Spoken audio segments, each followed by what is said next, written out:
Assalamualaikum warahmatullahi wabarakatuh. Kembali dengan saya Muhammad Ridwan.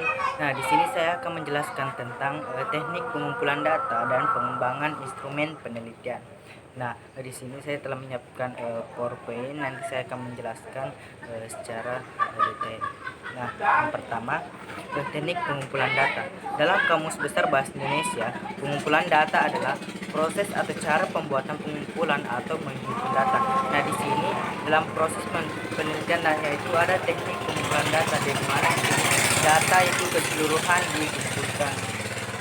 Yang kedua itu metode pengumpulan data. Nah, di sini ada beberapa metode pengumpulan data. Yang pertama itu wawancara, kedua observasi, ketiga angket, dan keempat studio dokumen.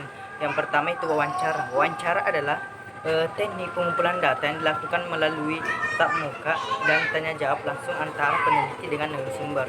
Nah, di sini biasanya wawancara secara langsung itu merupakan salah satu metode pengumpulan data. Yang kedua observasi. Observasi adalah metode pengumpulan data yang kompleks karena melibatkan berbagai faktor dalam pelaksanaannya.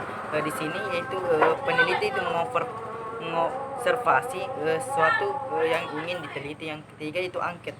Angket adalah metode pengumpulan data yang dilakukan dengan cara memberi seperangkat pertanyaan atau pernyataan tertulis kepada respon yang untuk dijawab. Nah, di sini biasanya peneliti itu meneliti di dalam kelas, misalnya dalam ruangan itu memberikan pada angket kepada siswa.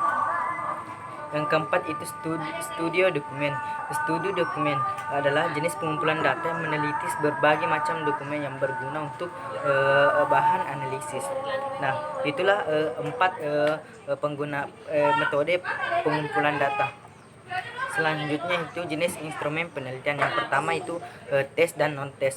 Tes adalah serentakan pertanyaan atau latihan serta alat lain yang digunakan untuk mengukur keterampilan, pengetahuan, dan bakat yang dimiliki oleh individu atau kelompok. Yang kedua itu non-tes. Non-tes ada beberapa jenis. Yang pertama itu angket, yang kedua interview, yang ketiga wawancara, yang keempat inventory, yang kelima dokumentasi. Nah, ini non-tes itu termasuk tadi metode pengumpulan data. Itu pengumpulan data. Yang selanjutnya itu langkah-langkah umum yang harus dilakukan dalam pengembangan instrumen. Yang pertama itu peneliti harus menentukan perumusan tujuan yang ingin diteliti, bagaimana nanti dia akan meneliti. Yang kedua itu pembuatan kisi-kisi. Setelah peneliti merumuskan tujuan, selanjutnya itu pembuatan kisi-kisi.